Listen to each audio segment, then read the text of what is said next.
ইট আবর্জনা। মোহাম্মদ মাকসুদুল হক।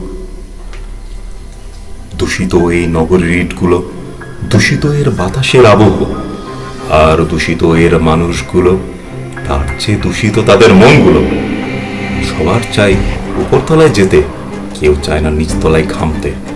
হোক তার নিচতলাবাসের ঘাড়ের উপরে উঠে, অথবা বাস্তবতার চরম সত্যকে ধোঁকা দিয়ে সবার যাওয়া চাই আর উপরে দিক বিদিক না ভেবে, সত্যের সাথে ধাক্কা খেয়ে কখনো যদি যায় পা পিছলে, মাটিতে হুড়মুড় করে পড়ব মোরা সব আছড়ে।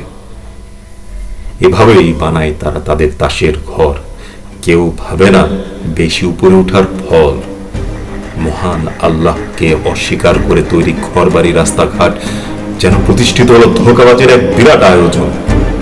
মনে করিয়ে দেয় পবিত্র কোরআনের সেই সূরা আল আনকাবুত সব যেন এক বিরাট বড় মাকড়সার জাল।